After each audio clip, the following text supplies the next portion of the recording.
Yur Yo Yarlum Yafumi Ko siwde ko feeɗi Yarlum Yafumi Yur ko diine ma Ya so selli Finalement Abdou invité mi après ngarmi concert o waɗani quoi bon concert o waɗani ma taw kadi nden wonko ko ɗum fodono quoi fodono ko jeeno sababu o ko concert o mais e nder concert o ma taw wonko fonno jibinede hen quoi mi anda safa linko quoi finalement après min mbaɗi connaissance min gandidiri ay o haalimi projet ji mo kala mom projet ɓen onon saaha kadi kanko on ko wonnoyde mum par ce que onon saaha omo liggudo e jogogui woni taniraɓe Doudou Ndiaye Rose donc voilà o dañini waɗude maɓe tourné ji Italie e ɗin affuji par ce que kanko ɓooyi ɗannade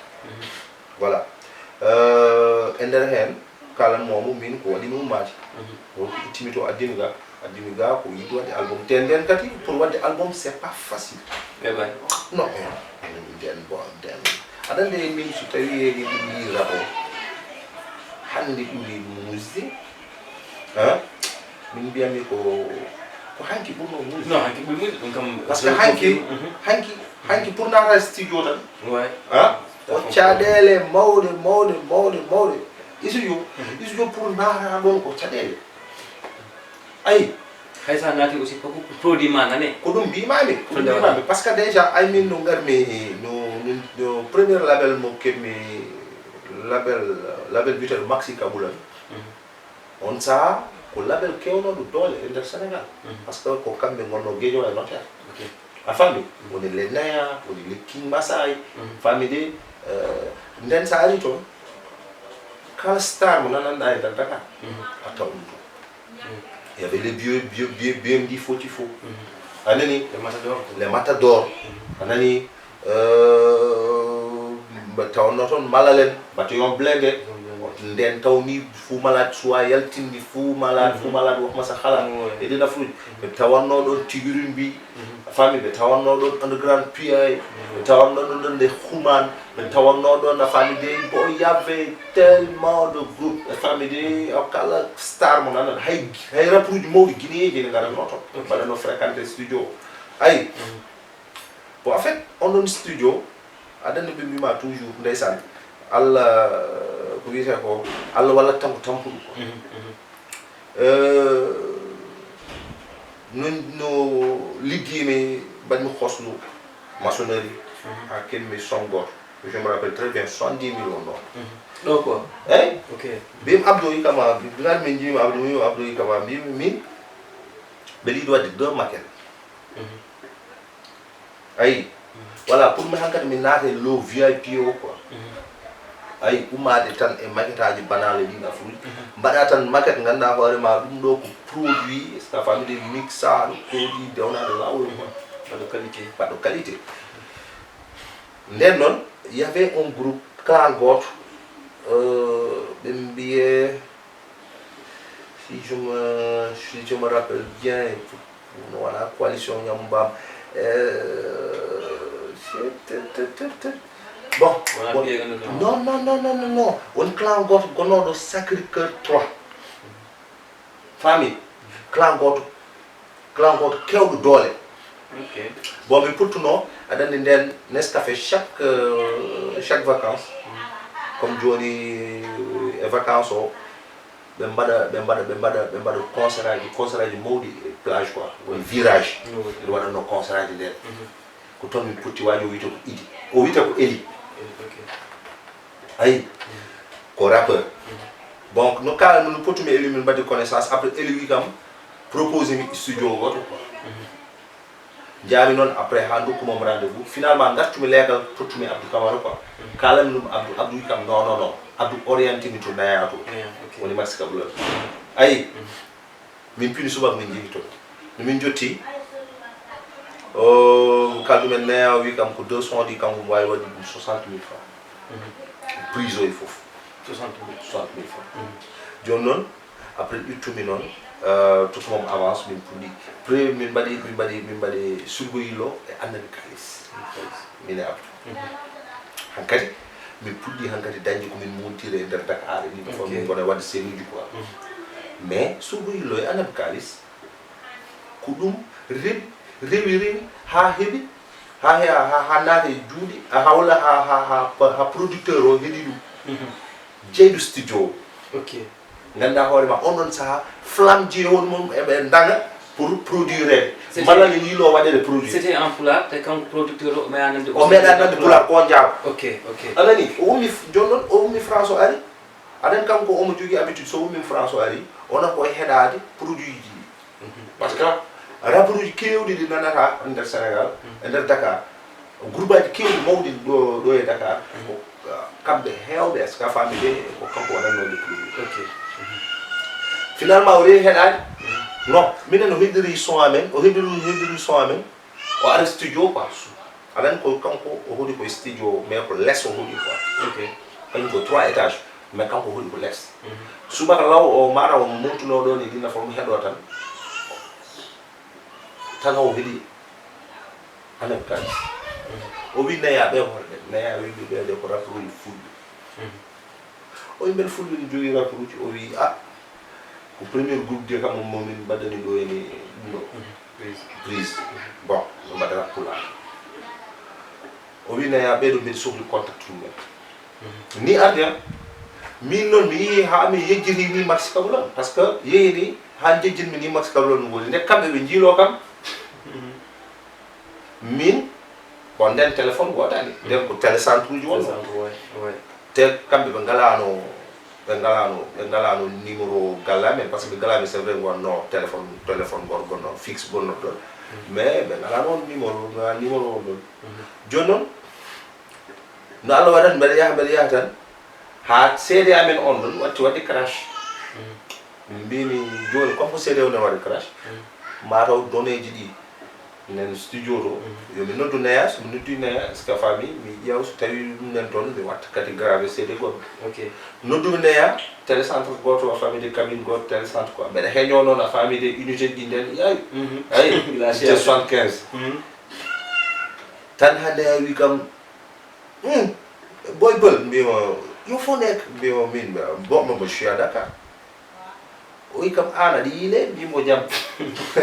wi kam jaam kay jom studio ni yiloma studio o wi kam non mi yiiɗani yafami wonno ni aɗa heewa haala quoi demain matin so tawi ala ko mbatta gara ɗo subaka law te an sohlimo te an hoore makka cohluɗo te jeluma kam ayi tan ni pinmi subaka law jaami toon jottimi famide tawmi toon garmi Naya waɗimi présenté lo ga ndeysan woni neddo moƴƴo o wi kam ko onon jimi ko keɗimi ɗo ko mbimi si o wi kam est ce que aɗa pari pour waɗede produit affaire nde waynam kono hay goto andaji mbimi mbeɗa pari kay o yaha wawi waɗande mo 9 titres mbimi mais bien sûr que oui mbeɗa wawi taw fof ko pulaar o mbiya mbeɗa wawi ƴeew on ñalawma o waddi mes gens mi signini contrat o faami on ñalawma contrat o signa o wi kam aɗa wawi oɗo aɗa wawi fuɗɗade joom chaque jour mi ummo Keur Massar mi ar toon nden Abdoul yano tourné mi ar toon pour les famille pour les programmations e chaque jour noon somi ari toon ɓe jogui passe 1000 francs 1000 francs tan jogui mi passe ha programmation gasi Abdou ari heddi prise aji ɗi est ce que a faami de chaque jour won rythme 1000 francs imagine toi 2001 album o fuɗɗi 2002 taw gasi omo nanga toon ha 2003 o saabi nanga toon ko producteur o alan ɗon ko jannoɗo France ko Marseille o woni ha 2003 yimɓe leegal amen ɓe taw mbatti wiide mini komi penowo Keur Massar ɗo yo gayɓe hanjala man mew rek gay produit album ni ala waɗi 2003 ala fof mi anda fof no janomi gartumi rek automatiquement gartumi galle après tanam yara hammoɗo ɗum o wi kam won nodduɓe ɗo ɓe mbiya arti studio d' accord fat gottimi tan jami studio jottimi studio le producteur mi ɗon le producteur donc ari how woni dupliqué cassette album origine SA ok toon waɗa dupliqué keesoɓe juɗɗina mi yi keesoɓe juɗɗina mais mi annda ko keeso yaa o yitti tan o wi kam mon frère sante yàlla mbimi waaw sant naa yàlla bu baax a baax alhamdulillah o ubbil kees guddumi kees o taw ko kastaji ƴettumen cassette gooto tawmi ko affiche am min e Abdou Camara taw ɗum ɗo ko produit amen yalti premier produit rap pulaar jibinaama en 2003 gonmi wayde mais pako gonɗa e wayde album o wiyaade ɗo leñol wadde on dokki inde album o gila kanko so a yaade mbiɗon album o ko temps wiyete gila leñol gila andi waajo on mbaɗi prise non no min mbaɗi prise min mbaɗi fof par ce que sa waɗi prise par exemple après mixama waɗama mastering e ɗin affaire anani heddoto ko duplication donc duplication heddoto ko duplication e jaguetaji ɗi mais jaguet e titre no min gari fotade nde min gari fotade nden taw kanko producteur o ruttima par ce que jaguet album il faut potoɗa no min gari fotade ɓe namni min holni ko woni titre album o anani min mbiɓe album o titre album o ko guiɗole ayi comme que aussi premier morceau guiɗo leñol woni min mbi joni titre album ko guiɗo leñol ko ɗum addi guiɗo leñol est ce que a faami finalement hayni min joguino probléme e to banggue groupe par ce que ɓe namdino hol groupe ɓe mbaɗat hen min mbiye mbaɗen mbimi mbaɗa hen foyre no leñol men positif leñol men par ce que nden wonnode positif ne wonno voilà addi luural noon ha nanana machin ɗiɗa fruit yeyi noon ha hankkadi mine Abdou min mbawa famodir min nandirta mbimi joni waajo joni waɗi hen pako leñol Abdou Camara aussi ko ɗum addi pako leñol Abdou Camara ok ayi joni finalement album o yalti neɗam on jour mbami kono koye koyɗol gonnomi ni tu vois par ce que mi miiji ko heewi mi miiji mi tampere nde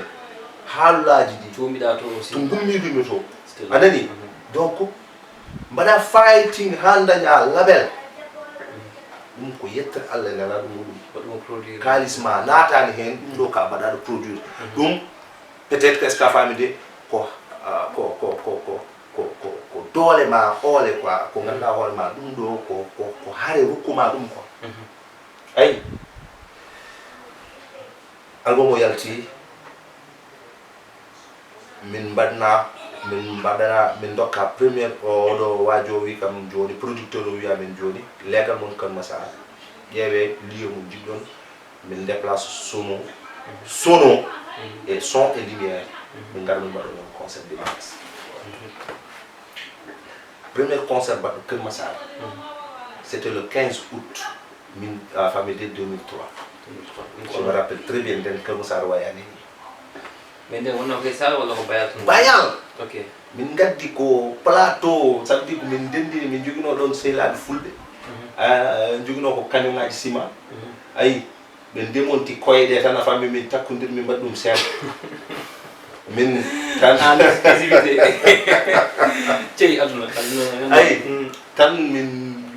min berten base uji amen min payi ɗum ɗo mais jaam nden y avait même famille de les hande comment dirais-je les kërgi min invité même les kërgi nden kërgi hay goto andaɓe non ayi ɓe gari ɗon ɓe kaɓɓe montre uji est ce que a faami de mbaɗa peeɗeji mabɓe ɗo ɗum ɗo koye concert amen minen gadi nanude kërgi est ce que a faami de Kër Massar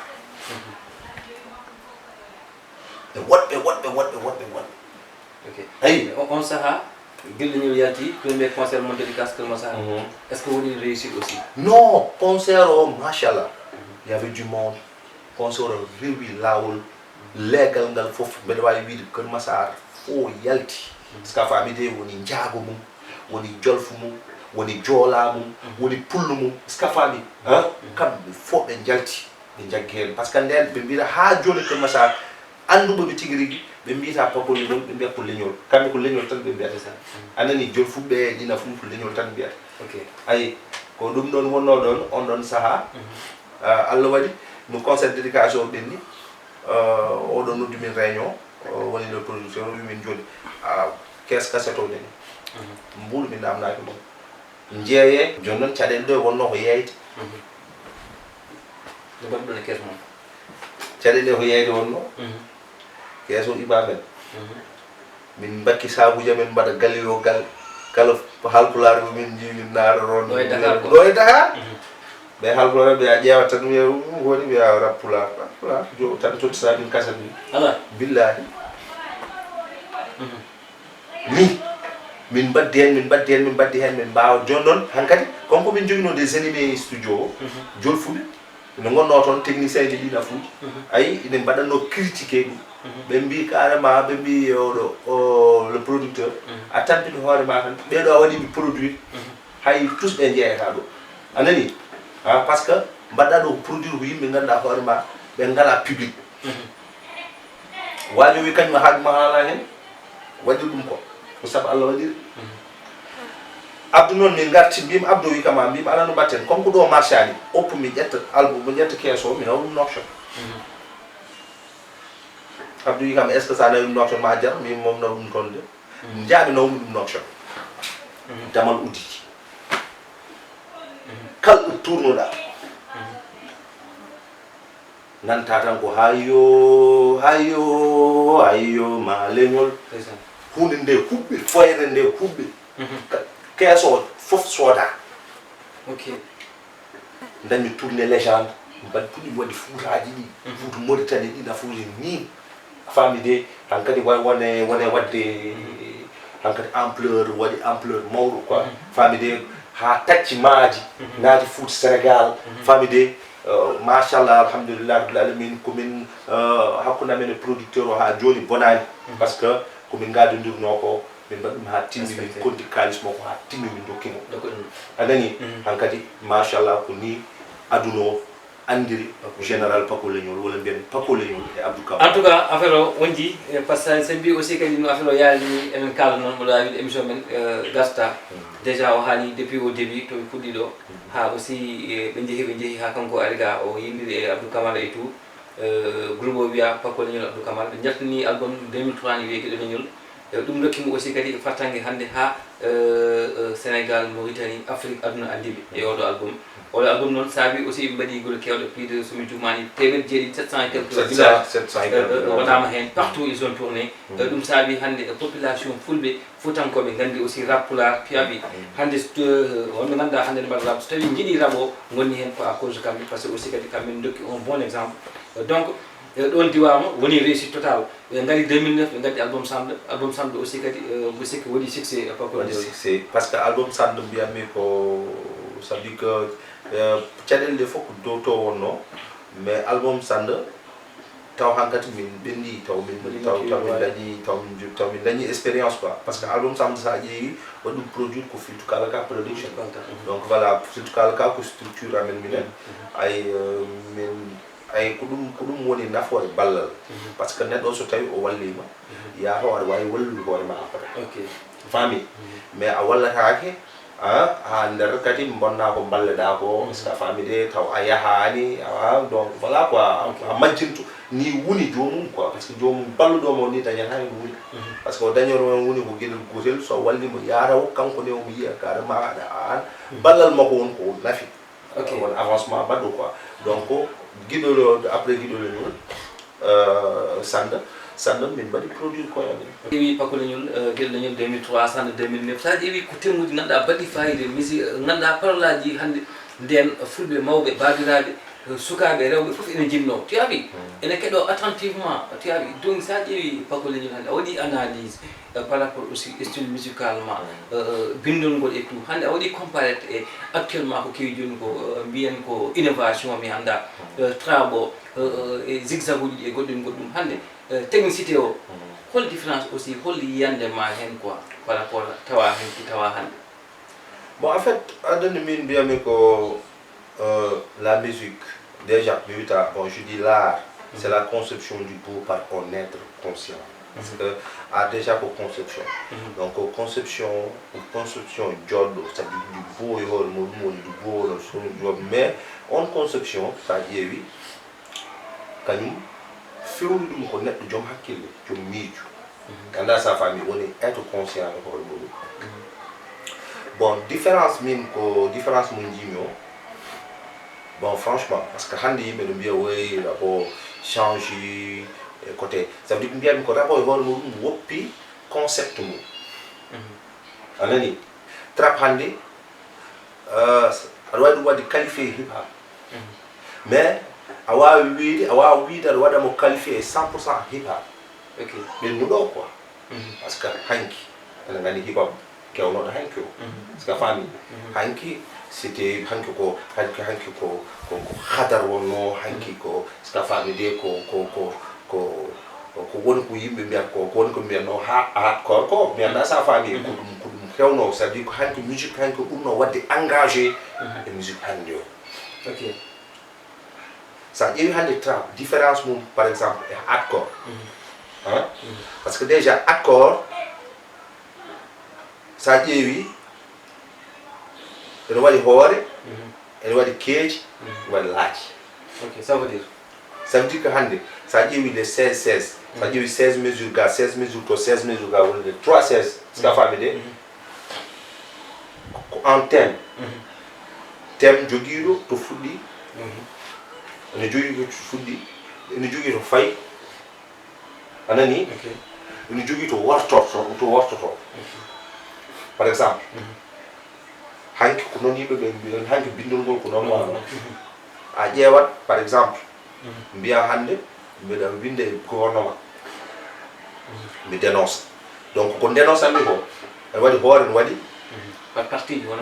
ji quoi par ce que déjà automatiquement kanko somo yima automatiquement an aɗa andi ma femme quoi ma femme hay so tawi a yiyani scénario o hay so tawi affaire nde a nani filma ko wona vidéo o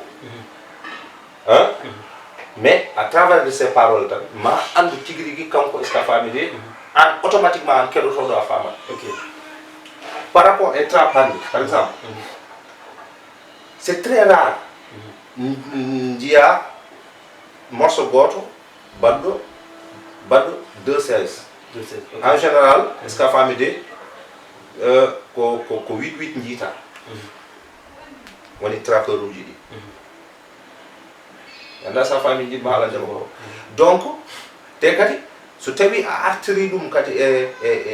100% hip hop a tawat kadi carrément ko trap ko musique commerciale trap c'est commercial anda sa fami trap c'est commercial ko wiyata ko showbiz quoi ko showbiz quoi fami ko yomi ko musique ganduɗa hoorema ko musique pour yomi yeey ayi mais auto eni auto ɓuuri wadde engagement ɓuuri wadde détermination quoi parce que je vois que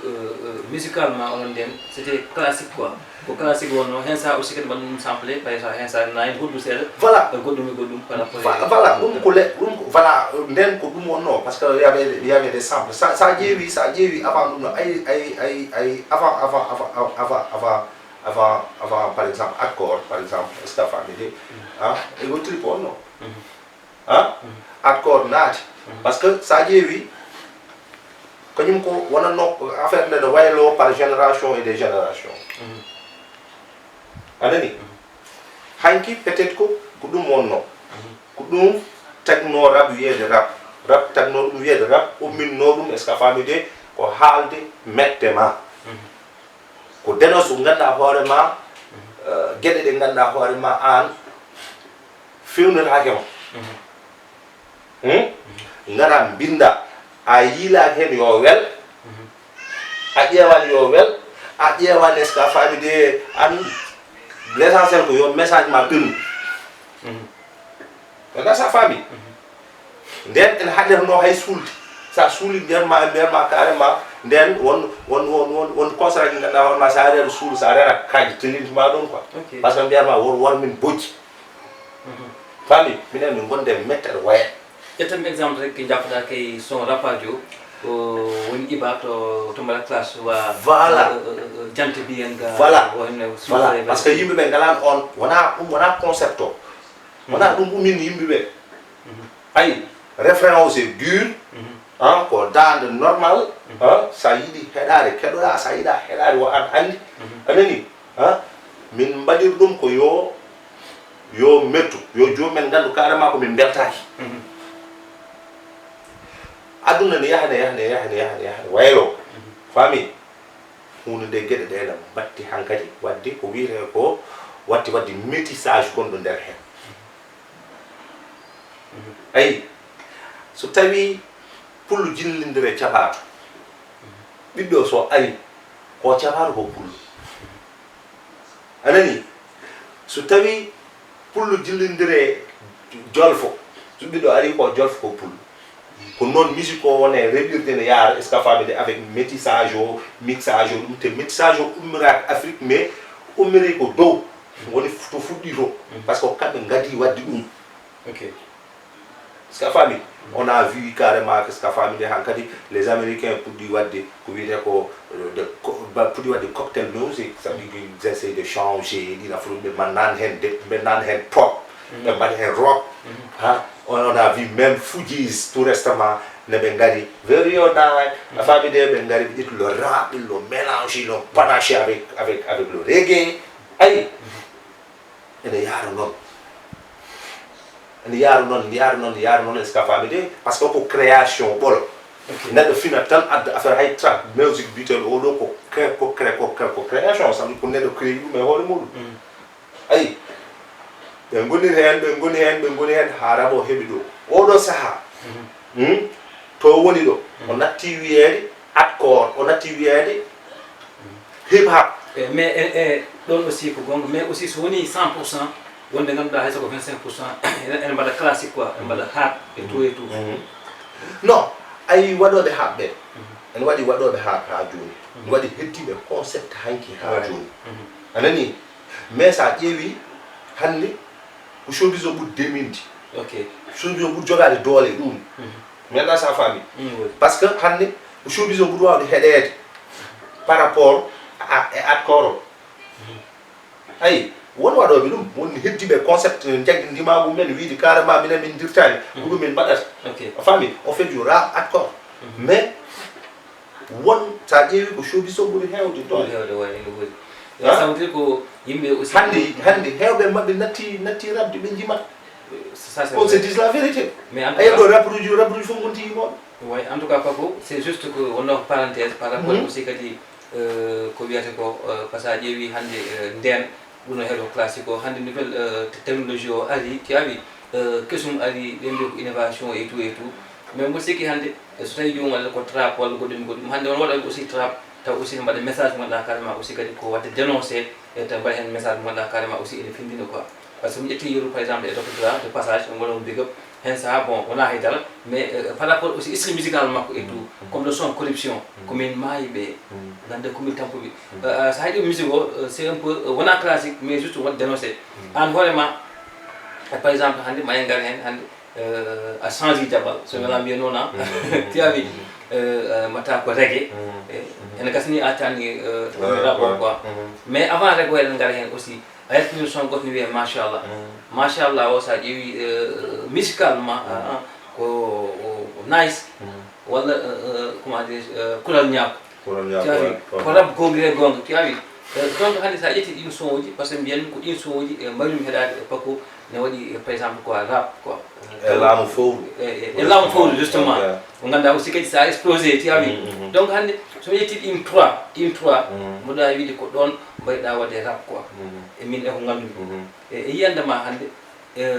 ɗin tati machallah laamu fowru kulal ñaako a tawi ɗon artiga ari salamu aleykum almoudou la loi ɗin ko reggae holko saabi on changement quoi on ɗo jimmi garna yimɓe bon en fait min mbiyami ko la musique n'a pas de frontière ko adi fof musique ene yaaji te woto yimɓe ɓe jejjit rap ɗumi koye reggae yo yimɓe mbattu hen hakkillaji men feewi par ce que ne wayno mbiyeɗa adama awa eɗen gandi awumi koye adama sa faami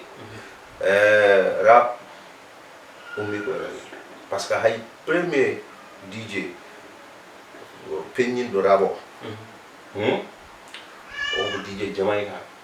parce que ko DJ ganduɗa hoorema o alimanno ko dans des sound system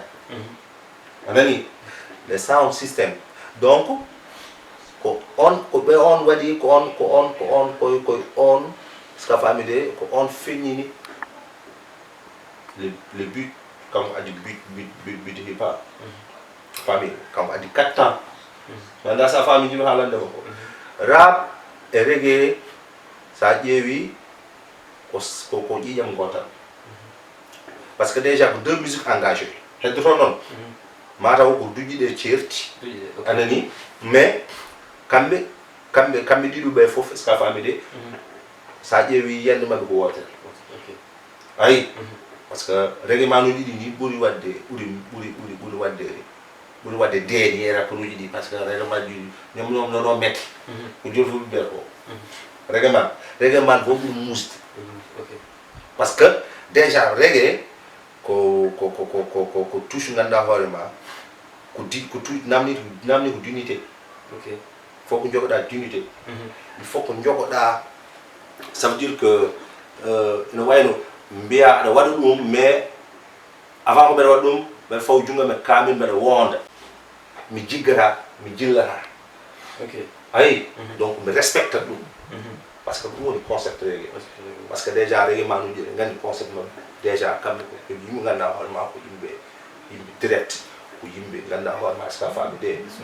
sont juste hay ɗownugal mabɓe hay foof ska famide simplicité parce que kamɓe mbiyat koore mabɓe kamɓe goni nature kamɓe goni ladde ganduɗa sa faami donc en tout tawi aɗa incarne luxe kamɓe ɓe keddo e ladde anani par ce que ko ladde addi luxe ganduɗa sa faami par ce que aɗa wonno to waɗi important loi on fi waɗede appliqué mayɓe guila 80 a haali 88 89 91 et tout hande e sikki wona ko ɗum ɗon woni ko safraka ko kañum hande jibini élection waɗa injustice bon en fait min ko mbiyamɓe ko toujours ko gueɗel gotel par ce que hay so tawi safalɓe ɓe ko kamɓe joofa en mbawi wiide safalɓe joofama fenade ndene mabɓe enenne ɓaleɓe ɓe kadi enen jogui hen part de responsabilité par ce que won ɓaleɓe wonɓe nder Mauritanie ko kamɓe mbaɗi ɓaleɓe ko kamɓe jeeyi ɓaleɓe ko kamɓe jawi ɓaleɓe à cause de toi ko woni ɓaleɓe ɓe ganduɗa hoorema wiiteɓe les négre service tu vois ɓaleɓe ganduɗa hoorema ko soodaɓe ɓaleɓe ganduɗa hoorema ska famide ko kamɓe hande ska famide ko kamɓe goni kutorgal safalɓe mi anda safam sawdi ko safalɓe ne kutoroɓe afamide ɓe dutto ɓe gadda renseignement e bandiraɓe mabɓe walla won affaire uji kewɗi ganduɗa hoorema ko kamɓe ligguittu ɗum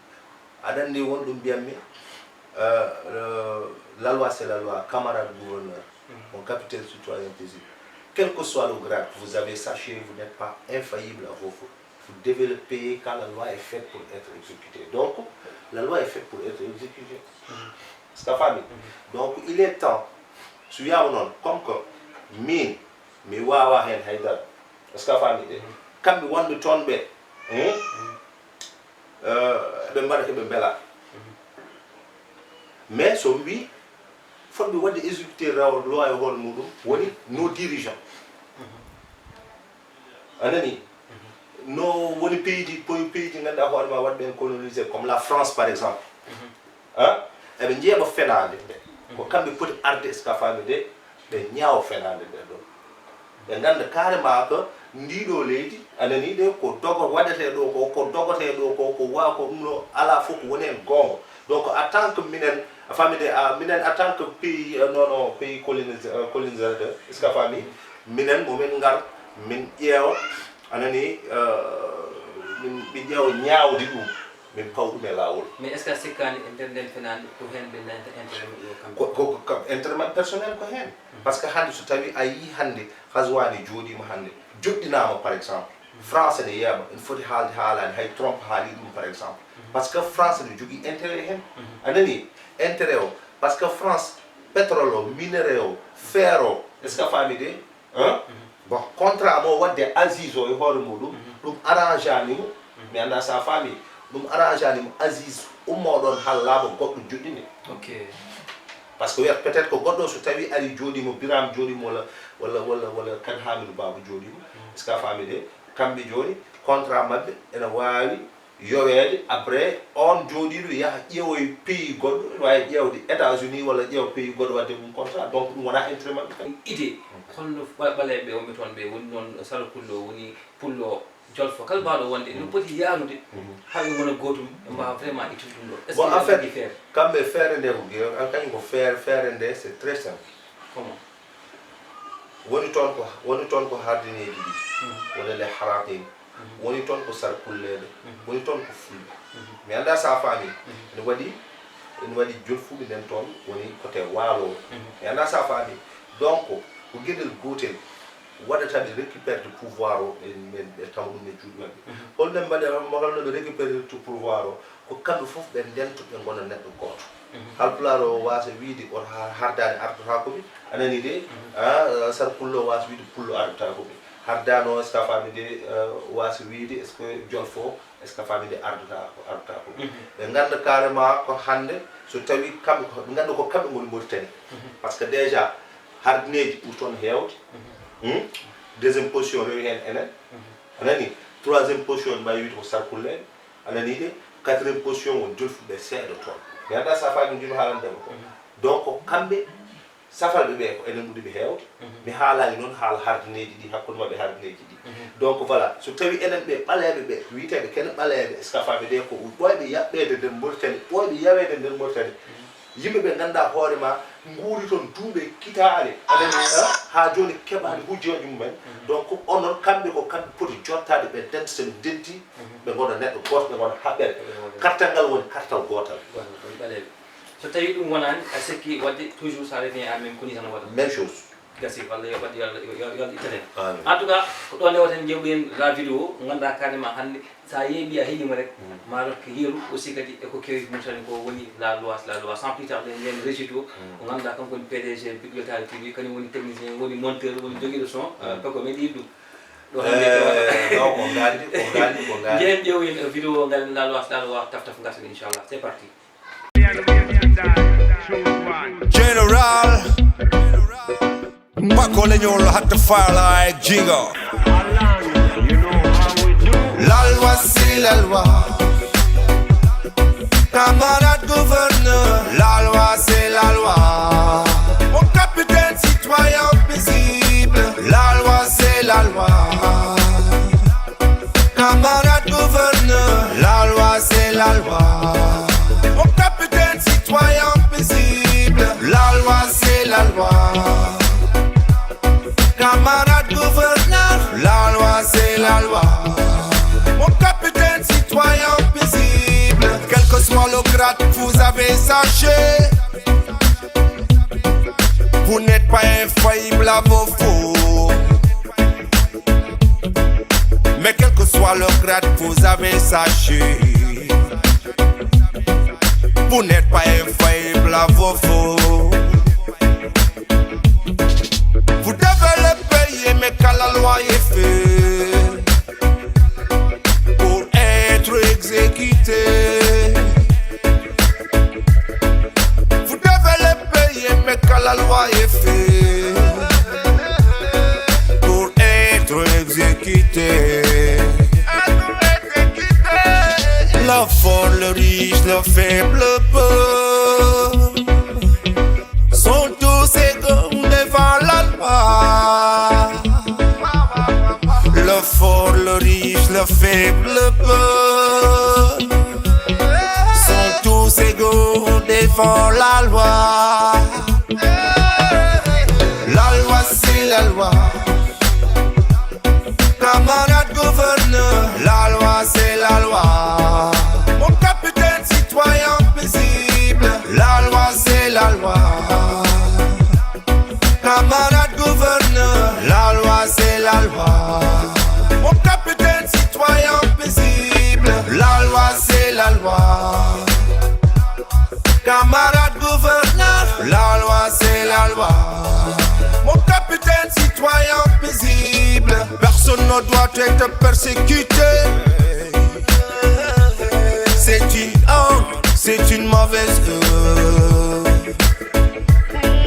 Vous détruisez la nation au profit de votre intérêt. Égoïste parvenu, c'est de la violence. Dans le lointain,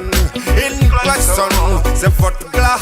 Tremblez, fouillez, cachez votre face hideuse de lâche. L'heure pour vous est venue de payer. Vous avez failli à votre tâche.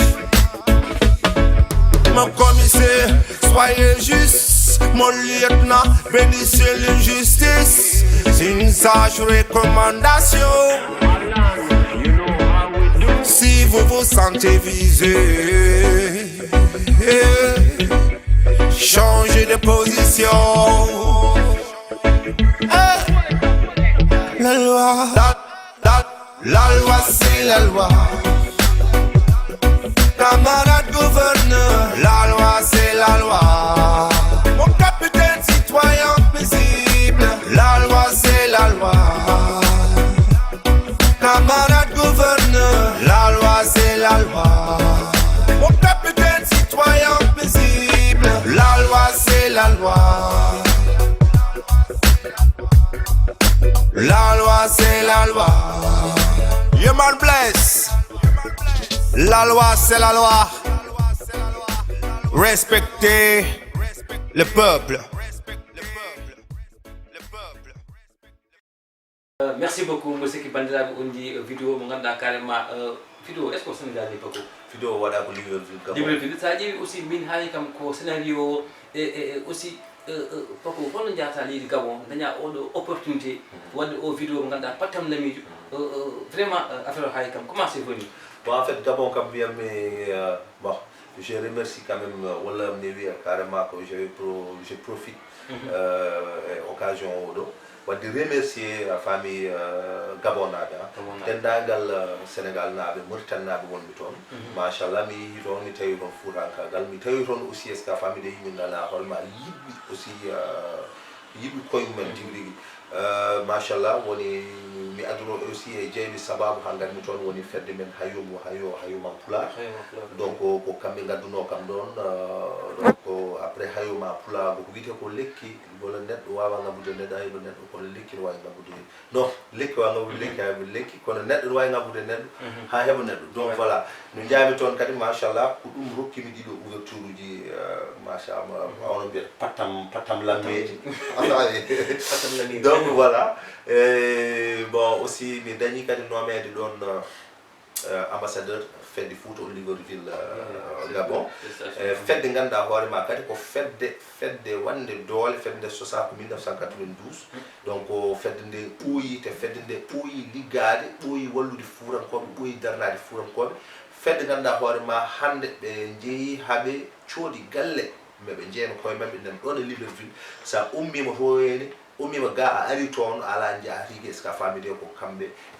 kewi waddema hébergé ɗin afruji te kadi e goɗɗum hay hande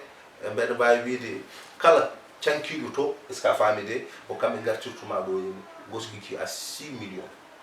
famille Sénégal no jogui ɗo probléme ndiyam walla Dakar ko kamɓe mbaɗo 14 millions mabɓe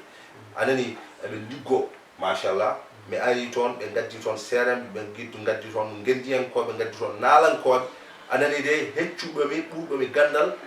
mais no garmi toon ɓe joƴƴinimi ɓe mbi kam pako min mbaɗimo nommé ambassadeur fedde Fouta ɗo e Libreville Gabon mi woni adjoint ma quoi donc ala caɗele ayi ɗum ɗon kadi vraiment ko weltare mi andi ñuri ɗon kadi e bal sen Gabon machallah ko kanko aussi rokkimi oɗo clip joɗɗo mo jii toon famide ko kanko tourni ɗum te kadi o tourni ɗum ha pare wi kam ko pako ɗum ɗo ala caɗele quoi tu vois ɗum ko minama dawte ene gandi carrément ko ɗum weeɓani par ce que foof koye ballal vraiment wonanimi kadi beelam te kadi kanko aussi mbeɗa weltanomo no fewi de passage mbeɗa weltano daɗaneɓe wonɓe toon ko wayno ko wayno Moussa Mbaye donc voilà il faut nani mo Pape Mali yibi wudo ene adani weltono aussi ko wayno Sassi Bokoum donc voilà bon awnu bam kadi nen ton ko wayno Fula ko wayno Samba e wodbe donc de toute façon ko mbiyaɓe ko rek Gabon vraiment puissance weltanade ɓe tigui rigui iba men no jaaɓe Gabon adani mbeɗa wawi ok Bosiki ko noon tigi a waɗi décortiqué aussi a waɗi remercier jagguɓe hen ɓe c'est important par ce que neɗɗo aussi so wannimo hunde il faut aussi dutata ɗumgal machallah kadi caggal la loi aussi a waɗi salamu aleykum aɗa waɗa remercier fansuji ma par ce que aussi kadi mbiɗa wiide yonti par ce que ko guila 2003 ha ɗo donc aussi kadi ɗon ko mbaɗa ɓeydude hen ɓenen leçon bon leçon assalamu aleykum comme no mbiruɗa ni ko ruttinde teddungal jaggunoɓe hen gila hanki ɗo andala par ce que assalamu aleykum ni aɗi e trako mbe waɗen 23 ans de combat donc voilà donc 23 ans de combat won jagguɓe gaccani chaque fois aussi a fami des conseil aji mabɓe mbeɗa wawi wiide eno charge surtout est ce que a fami de économie am mino hoɗom ko ɗum saabi min jaltini son pour wadde ɓe rendre hommage c'est important ouais oui waɗi son aussi kadi ndi wiye almoudou tiawi fof ke style radio je crois bien ouais c'est vrai ouais aɗa wiye almoudagal walla aussi ko bon en fait wona rewde almoudagal mais aɗan ko wiyete ko tan so tawi a ɓooyi e bedde aɗa janggi hen ko heewi parce que a famille donc c'est juste kamɓe ne aussi ɓe ganda aussi ɓe jejjitaka donc voilà parce que min ko ɓuri mi rokkude inspiration almoudou woni Woursoyi tu vois bon nde wonno ko toon wonno presque Carrefour o wonno base o e ɗi nafruji à chaque fois so tawi min gummima tourné guuri goɗɗe e ɗi nafruji somin gari toon des fois tomin jotto min kaccito ɗum ɓe mbiya Paco ane Abdou mais pourquoi onon jima sandaji on jimata min donc kamɓe ene wayno est ce que fami keɓe yejjitaɓe no woni nafruji kamɓe janggo jam kamɓe gona sandaji kamɓe gona seremɓe donc voilà bon minen mbima ala caɗele comme ko honi wayi minen moom waɗa morceau goto spécialement taw ko kamɓe taw kamɓene ɓe gandu aussi koye men ɓe jeeya ɓe jejjitaɓe donc voilà donc ko ɗum addi surtout inspiration almoudou ok en tout cas ɗum waddi almoudou mo sikki kodi salamu aleykum almoudou la loi selon les 3 sons ganduɗa ko regi mais à part ça aussi kadi en personnellement a waɗi machallah e Koulal Niakou kono ɗum ko aussi monten en 2009 Abdou Sanda ani Abdou Camara 2003 vidéo leñol musique aussi kadi sont des produits ganduɗa ɓurɗi wadde marqué fami carrière Paco leñol à part ça sont des concerts ɗi ganduɗa waɗi partout dans le Fouta Sénégal Mauritanie ɗo ha Gabon et partout hande Paco holko woni projet o est ce que mben poti fadde hande album reggae 100% Paco leñol walla ko holɗum mais bien sûr pourquoi pas parce que ɗum noon mbeɗa wawi wiide ko ɗum ni gonnani dow mum essaye wadde addude cinkal gongal tu vois ganduɗa hoore ma peut être ha joni yaltani e ka e to gonɗoɗon to mais ko wiyete ko tan ko change de décor parce que famille gaɗa décoration goɗɗo ganduɗa hoore ma peut être que ce que famille ma won aussi ko ma won ko addi ma won ko jibini ma won ko udditi tu vois surtout e côté international parce que oɗo saaha ko nden haare gonɗen dow mum ayi en kaɓama 23 ans ayi en jii carrément ko wonko heeɓa wonko yiya wonko daña e ɗi nafruji mais kadi wonko cohluɗen eɗen cohli ko ɓuuri ɗum eɗen cohli ɗemgal ngal nane famide e leƴƴi goɗɗi nane est ce que famide aduna o quoi mais anda sa famille maɗa mbaɗi hesiri donc ha joni ko wiyete ko tan yeyde soble yeyde jabɓe yeyde tamate est ce que famide foof tan dañi ko gartida galle min ko ɗum woni ɗon mais kono ɗum ko aussi kadi ɗum ɗon ne lawol aussi mais wona a yiyani ko janggo yanto ɓawa janggo en tout cas ke ligguey gonɗa mo sikki si koye liggey gonmi voilà koye liggey gonmi to gonnen ɗo oɗo saaha wonko fuɗɗi yaltude donc ko yalti ko d' abord est ce que famide ƴeewen hollirde ɗum hollirde ɗum nde woni no mbaɗirɗen no mbaɗirɗen clip laalwa ni ƴeewen kadi waddirde noon kadi a famide kilifaji goɗɗi toon pamnomi eyyi je crois bien assalamu aleykum aussi so tawi voilà kañum ne wadne clip a faami amoudou wadne clip ay donc voilà en waɗi kadi laawol ngol ko reggae jaabode e mon général mi anda so tawi ba men jaabode woni laawol ngol par ce que laawol ngol ko kañum woni salamu aleykum kañum woni machallah kañum watta remix si mi anda so tawi en tout cas est ce que hannde wonko wonge hoorema ko ganduɗa mi namdakimo ganduɗa carrément ko projet walla ko message mo ganduɗa koko no aussi yettinande aussi kadi leñol fulɓe e sénégal aduna bon en fait min kam ko joguimi ko mbeɗa haala c'est juste wiyam ko concerne aussi ko miñiraɓe ɓam gollidiɓam donc voilà woni mes frères rappeurs e koye maw donc ko wiideɓe tan tigui rigui il ne faut jamais baisser les bras, il ne faut jamais se décourager dans la vie. Donc il faut toujours aller jusqu'au bout. So tawi a waɗi duuɓi sappo e rap, a waɗi duuɓi sappo e joyi e rap famille sa fuɗɗima habde tan durnu miijo ƴeewa carrière pako leñol 23 ans mo waɗi donc voilà ganda an tigui rigui ska famide peut être que anani to gonɗa ɗo ene continue mbasa widat ha ɓoola waɗa flat donc te e côté gonɗo aussi yimɓeɓe aussi yo rappeur uji ɗi mbeɗa yiɗi aussi ska famide ɓe gadda ko wiyete ko needi e musique mabɓe par ce que ko needi ndi rokkatma public mo jiɗɗa o ko needi ndi waɗatma yettade étape mo jiɗɗa yettade o ska famille donc somi wi needi noon ko guile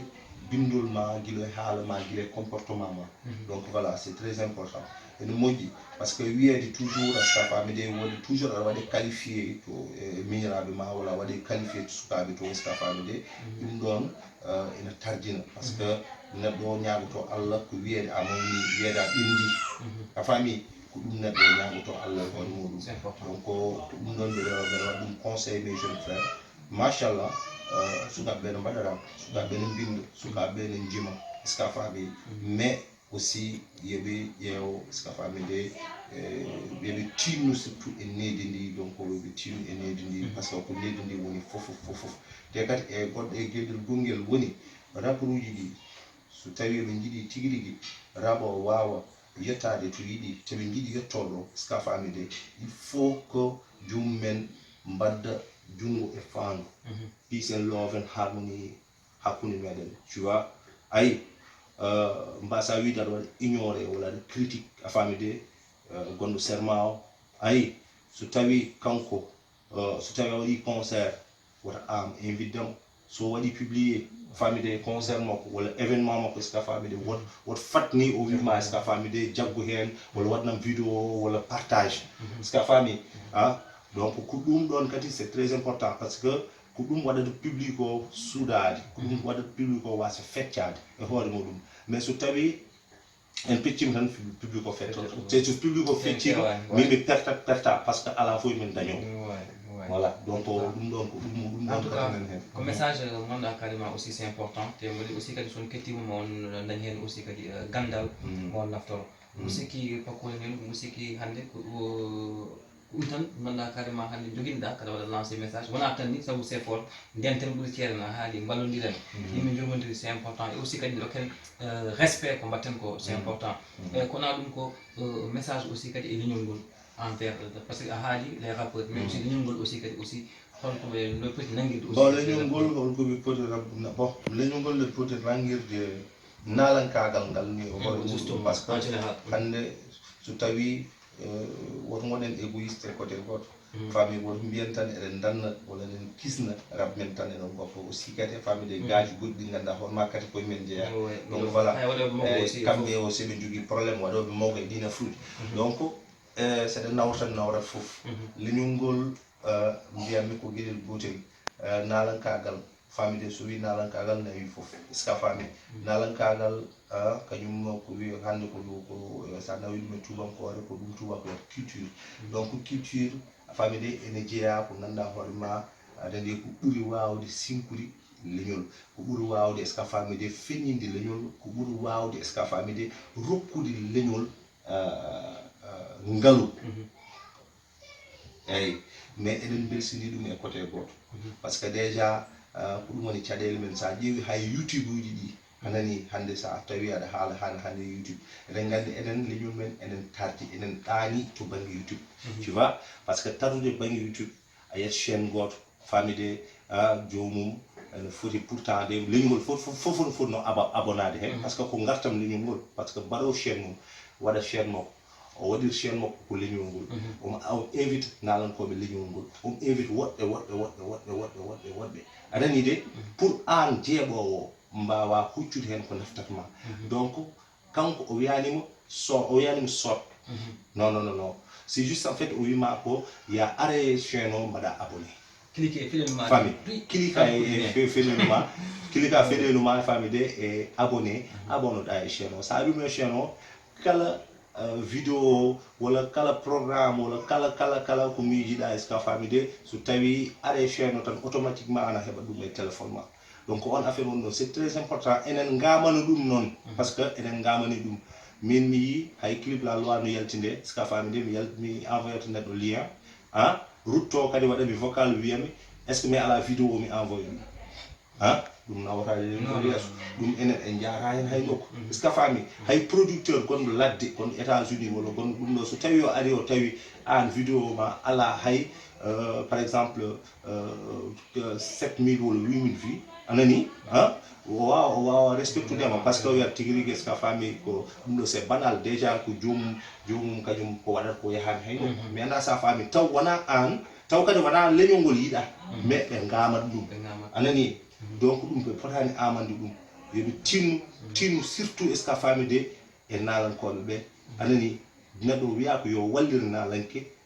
o yannano junngo mbaɗa wari walla ɗin afuji nangam e nangam par ce que eɗen gandi carrément ko caɗele aduna te kadi doole potani mais toujours wallitum eko waɗata ko so noddi o waɗi concert makko est ce que famille de wota am yaltude anani hay sa wawa yaltinde miniraɓe ma walla ɓiɓɓe ma wota am an yaltude gara taƴa biye gara ska famille de balla jomum par ce que ko hen jomum dañata ko hen jomum wawa yitade hoore mum hen jomum aussi est ce que famille de wawa wonde star onon mo jiɗɗono c'est vrai en tout cas le message est clair bande min kam gaddutomi ko onon yewoɓe Diggal TV ɓe koye ɗon bandano wiyete ko cloche ni ƴoƴƴe ɗon mbaɗon abonné mbaɗe abonné mbaɗe feere kadi woɓɓe mbaɗa abonné kaami pako wi ko gonga affaire o neɗɗo aɗa walla neɗɗo taw wona kalis geste mo jawta o wona wollude jomum hande pako haali invitation o wona carrément hande pako walla goɗɗo ne arani wiye garen jooɓe mbaɗen émission mais ko yidde aussi wallude leñol mais an aussi wallu oɗon chaîne wallu on joguiɗo anniye vraiment wallude leñol ngol donc en tout cas message ko ɗum paɗaki tourné ji ɗon émission o pako fayi koye tourné Fouta Mauritanie tout so tawi on keñaki noon pako ko kalla hen bon en fait mi yadde ko wiyete ko tan ƴiwonde nde ene gasa wonde nde ska fami koye lawol woni te kadi en gandi so ƴiwni tan toɓat donc ko wiyete ko inchallahu nde ɗo hitande walla mbiyen ko ɓoyata ɗo ene julde taske inchallah so Allah jaaɓi ene jogui lappol ngol noon est ce que famille de jiɗɗen surtout est ce que famille de ko hirjinde ko heewi eyyi ko heewi e aussi ko ciftel wonata anani hewɓe ɓe ganduɗa hoorema mbayrude yiide pako leñol hewɓe ganduɗa hoorema mbayrude nadde concert aji pako leñol est ce que famille de donc voilà pako leñol noon ne ara ene arde diɗɗal muɗum ara yewtude mabɓe donc momi ara kadi mi arde kadi famille de yimɓe am ganduɗa hoorema waɗɓe fayida momi arde iba men kadi caabi leñol inchallah eɗen gandi tigui rigui ko neɗɗo suko ɓoyɗo darnade ko wiyete ko famille de hiba pular momi arde kadi e famille de hewɓe hay oɗo chaîne ganduɗa hoorema hande nam gasi woni meɗen ene mbawi wiide ko yakare meɗen hande est ce que famille de woni big weltare donc so wiyama big weltare ko weltare ɓuttal donc kamɓene so tawi ɓe gaari inchallah meɓe garta ɓe gaari ɓe jeeye tourné famille de ɓe jeeye tourné o inchallah ɓe pilma ko ganduɗa hoorema hande yimɓeɓe ne cohli ɗum cohli yiide ɗum aduna on fof yiide ɗum tigui rigui inchallah donc e goɗɗum par ce que waɗi surprise aji ha wayno leydi eyyi Fouta noon inchallah so Allah awa haadi mbiyen tan yo Allah rokku en juude balɗe moƴƴude battani anani rokken cellal meɗen handen so tawi nden yonti inchallah ngaren mbaɗen tourné baɗɗo fayida inchallah tourné kalteteɗo tourné ganduɗa hoore ma taw mo jiida kadi e tourné ji ɗi jiyondon eyyi ko pakoye mbaɗi wondi mbaɗi hesiri laalu was laalu wa almuɗo salamu aleykum laamu fof e laawol ngol en tout cas ko kesum pul inchallah son keñaki aganda o heewi pako bismi rokki kam cuusal de giɗo bismi kam bismi rokki kam cuusal de iba bismi kam bismi rokki kam cuusal de bigweltare bismi kam jammani bo mi kulɗo yatam majja jammani bo mi kulɗo yatam majja salamu aleykum big weltar salamu aleykum salamu aleykum iba men salamu aleykum yeah donc ko ɗum wonno général pako leñol atafala e jingol suɓi ka slowol e kay frokni cayni bol tol frokni pokotani mbaddi dof frokni laaku tiaha yayti frok mixa wala frok tv yeman en tout cas merci beaucoup wonno ko pako leñol le général de king mo ganduɗa hande iba men to ngari ha mbine kirene mbaɗa émission ngaji rabne ɗo pour wiide raptoirne ɗo kamɓe caabi donc hande mboɗa wiide nimsam tan ko woni holɗum ko gueɗel gotel sinno ko sagam taw 2003 nde yaltinde leñol taw émission ramne ɗo ene daari vraiment mbawen hollirde mais ko mbiyata ko chaque chose à son temps wadde hande eɗen mbiya pako yo Allah rokkumi tudde balɗe e moƴƴude battande rokkamo aussi kadi carrière makko vraiment e ngol lawol wono succès wono yaajede e Big Weltare TV aussi kadi vraiment bandiraɓe jaggine oɗo comment dire chaîne ko chaîne mo ganduɗa kanema haydara hay goto oppani en tout cas so jiiɗi jeeyede oɗo émission sans frontiére gona comédien artiste rappeur musicien tradi moderne gona kala ko mbaɗa wonde ala komin caɗi sowona politique min mbatta politique kam vraiment mais kala jiɗɗo yiide hoore mum e chaîne sa noddi 77 539 19 18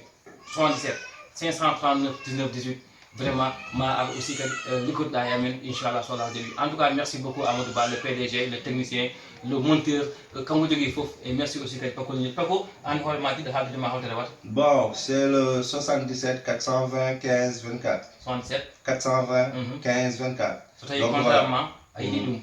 haalde makko minen ga sa yiɗi émission walla goɗɗum hay yo warga ɓe cigarette cigarette en moƴƴi non min jaafimo Amadou Ba en jaafimo ɗum yeyoɓe tisiji kala ko jeeya toon en mbawi arde min mbaɗa déplacé ha to moon min gara min mbaɗa présenté min pilme min beddo ɗum partout yiye 77 539 19 18 oɗon nder merci beaucoup Amadou Ba Big Weltare Big Weltare wala bien weltare ɓutal tigui wona mbiya Big Welte wono mo faya wonone ko noon tigui hatta faala e jeygol dia jumol sumol ñumol yo jaam juut so ko jaajëf bye bye yayo